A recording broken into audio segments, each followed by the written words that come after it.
अच्छा, आपने माशाल्लाह से आपके बेटे सावल भी इसी फील्ड में हैं। उनको खुद ही शौक़ था या आपने ही उनको इस तरफ राग़िब किया? नहीं, मैंने तो अपने जवानी अपना बचपन देख के मैंने किसी को कुछ नहीं कहा। जो मर्जी है मैं माहौल प्रोवाइड करूँगा, आगे जो आपने बनना है बने। अब वो अच्छा, आप आईटी अपने अब्बा की इतना सख्त बेसिकली आईटी में जॉब करता है। अच्छा, लेकिन गाने का बहुत शौक है उसे। हाँ। और मज़े की बात है कि हमारे शोबे में सुर और लय ये सीखने से नहीं आती, ये खुदअदा सलाहियत होती है और वो मेरे सारे बच्चों में है अल्हम्दुलिल्लाह। अच्छा, ये जीन्स ही हैं जो ट्रैवल कर रही है।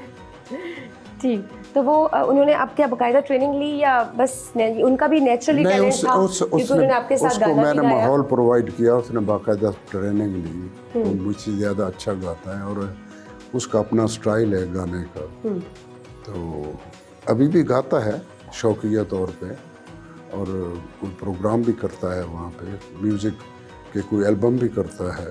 लेकिन बाकायदा एज ए सिंगर इस बाकायदा वो कोई इरादा नहीं है? नहीं, ज़ाहिर है आ जाएगा फिर इसमें। हाँ, लेकिन अभी तो जॉब करता है। ठीक है। मोस्टली एक तासुर ये भी है कि जो सुपरस्टार्स होते हैं उनके बच्चे उस तरह के कामयाब नहीं हो सकते।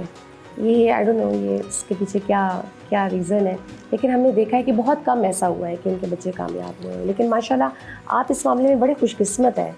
आप देखें, सावल भी जिस फील्ड में गए हैं उन्होंने गाना भी गाया तो लोगों ने ज़राई दी और एक्सेप्ट किया।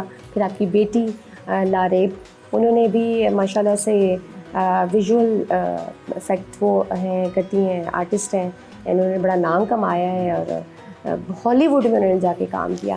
तो कैसा लगता है? कुछ तो ट्रेनिंग की बात होती है माँ और बाप की और कुछ उनकी अपनी भी मेहनत और अल्लाह का करम है। उन्होंने जो काम शुरू किया उसमें नाम किया, नाम बनाया और बहुत एप्रिसिएशन हुई उनकी, जो मेरे लिए बाइस एजाज़ है, फ़ख्र की बात है। अल्लाह उन्हें मज़ीद तरक्कियाँ दे। आप जब लारेब ऑस्कर अवार्ड के लिए नॉमिनेट हुई थी तो कैसी फीलिंग थी जब आपको पता चला था? मुझे तो अभी भी नहीं पता कि वो क्या करती है। वो तो मुझे फिल्म दिखा देती है, ये मैंने किया, ये मैंने किया। हाँ, ये मैंने और फिल्म विजुअल के जो इफेक्ट्स टाइटल चलते हैं उसमें उसका नाम आ जाता है, लारेब बता। तो मुझे तो इतना ही पता कमाल है। काम कर रही हैं वो। हाँ, बाकी तो मुझे नहीं पता वो क्या उसको क्या कहते हैं, पता नहीं कोई विजुअल समथिंग कुछ कहते हैं। विजुअल इफेक्ट्स के हाँ, वही आर्टिस्ट है वो। तो आपकी तीसरी बेटी भी है फातिमा, वो क्या करती हैं? वो अभी तो पढ़ रही है, ओ लेवल करके वो भी जाएगी वहाँ। अच्छा। उन्होंने सारों ने ओ लेवल इधर से किया था, बाकी तालीम उधर से मुकम्मल की। ठीक। तो ये भी जाएगी, देखें, ये भी है तो आर्टिस्ट बस। और अगर ये पेंटर बहुत अच्छी है। अच्छा, और अगर ये आना चाहें गायकी की तरफ तो आपको कोई एतराज़ तो नहीं होगा? नहीं, मुझे बेटियों के मामले में तो एतराज़ होगा, बेटों के मामले में एतराज़ आपको एतराज़ होगा? हाँ, जाहिर है। अच्छा। तुम्हें पता है हमारा कल्चर क्या है। हाँ, तुम भी तो उसी कल्चर से हो। बिल्कुल। तुमने हिम्मत कर ली है। हाँ, मैंने तो देखे ना, मेरे तो माँ बाप ने इस मामले में बहुत सपोर्ट किया है। हाँ, देखें अगर उनका उसमें उनमें टैलेंट हुआ, उनमें शौक हुआ। तो कैसा ताल्लुक़ है आपका? स्पेशली मैं बात करना चाहूँगी आपकी बेटियों के साथ एज ए फादर। मेरी सबसे दोस्ती है। अच्छा। हाँ, मैं उस तरह टिपिकल जो बाप होता है, हालांकि मेरी जो बीवियां हैं वो अगर मेरे बच्चों को झिड़की लगाएं तो मैं उनके साथ लड़ पड़ता हूँ। इन्हें झिड़को मत, जो कहना है प्यार से कहो। सही, आप डांटते नहीं है ना। अगर आप हमें साथ साथ गाने भी सुनाते रहेंगे तो वो ईद का ज़रा रौनक भी बहाल रहेगी। तो क्योंकि हमारे ऑडियंस जो है ना, हमारे व्यूअर्स, आपके फैंस किसी ऐसे गुलकार के साथ ईद मनाती ना जो खुशी के गाने गाए। नहीं, कोई बात नहीं। आपके ये दुख भरे गाने भी लोग बहुत खुशी से सुनते हैं। खुशी के मौके पे मैं उनको उदास कर रहा हूँ। चले आप नाला फरमाइश पे गाना सुना दें, कमीज तेरी काली। आपने तो काली पहनी। हाँ जी। इसीलिए फरमाइश की है। तो हो ही मियाँ वाली की। हाँ जी। मैंने क्या मियाँ वाली करना है आपको ले। तो बस इसीलिए मैंने कहा सुना दे जरा।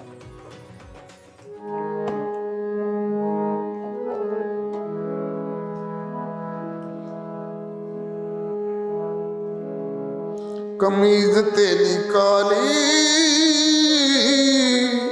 नी सोने फुल्लां वाली भावे वसे तू वलैत असा करनी नी रैत तेनू लेके जाना है मियां वाली कमीज तेरी काली नी सोने फुल्लां वाली नी चंबे दियां कलियां नी डंद तेरे कलियां जे तू हिक मानी हसे दिल आशिक दे खसे भूल जोड़ियो घर दियां गलियां कमीज तेरी काली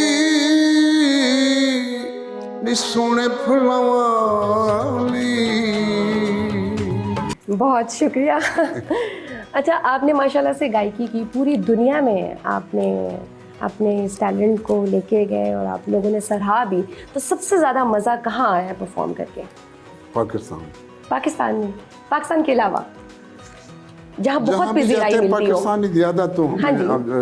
75% 70% तो पाकिस्तानी सुनते और उनकी मोहब्बत, उनकी फीलिंग, उनके जो तरीका वारदात होता है सुनने का, वो ऐसे ही होता है। पाकिस्तान उनमें नज़र आता है कि पाकिस्तानी। उसके अलावा जो लोग हैं, जो पड़ोसी मुल्क के लोग हैं और लोग जो उनमें भी होते हैं जो म्यूज़िक से ताल्लुक़ रखते हैं, जो म्यूज़िक का शौक़ रखते हैं, वो भी आते हैं शो में। उनके सुनने का अंदाज़ कुछ मुख्तलिफ होता है। अच्छा, हमारा तो वही है जो यहाँ होता है वहाँ भी है। बिल्कुल सही। सकाफत तो आपके पहनने में, ओढ़ने में भी नज़र आती है। न सिर्फ ये, बल्कि अब मैं आपके घर आई हूँ तो यहाँ भी मुझे महसूस हुआ है आपने पूरा मियाँ वाली का, ईसा खेल का टच आपके घर में भी है, आपके इंटीरियर में भी है। वही पुरानी रवायात जैसा घर है आपका पूरा, बड़ा अच्छा आपने इंटीरियर इसका किया हुआ है। तो इसका इंटीरियर किसने किया है?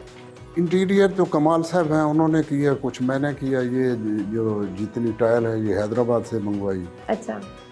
वो मुझे गाइड करते कि इस तरह की चीज़ फ़लाँ जगह मिलेगी, शो में करता रहा। फिर ये लकड़ी जितनी लगी हुई है आप देख रहे हैं, ये सारी मैंने मियाँ पिपला से, कुंदियाँ से इकट्ठी की है।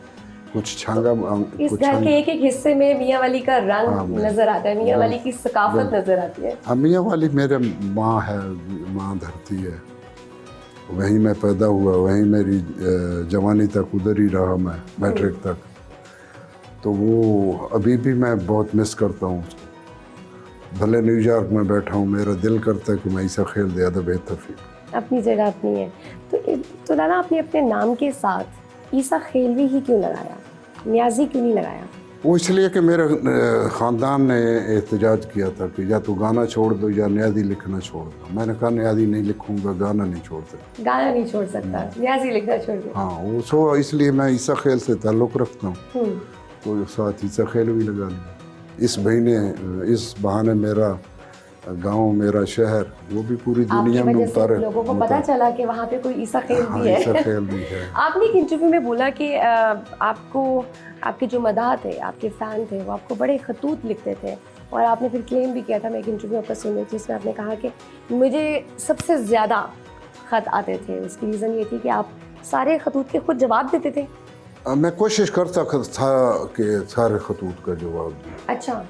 वो थोड़े लेट हो जाते थे, लेकिन वो बड़ी टफ जॉब थी, क्योंकि सैकड़ों की तादाद, और ख़ास तौर पे ईद के मौका पर, तो ईद कार्डों का जो हज़ारों की उसमें, तो उसमें चूँकि 2-3 दिन में या 1 हफ्ते में ही जवाब देना पड़ता था, तो उसमें थोड़ा ज़्यादा मेहनत करनी पड़ती। तो आपके मदाहों में ज़्यादा फीमेल्स होती होंगी?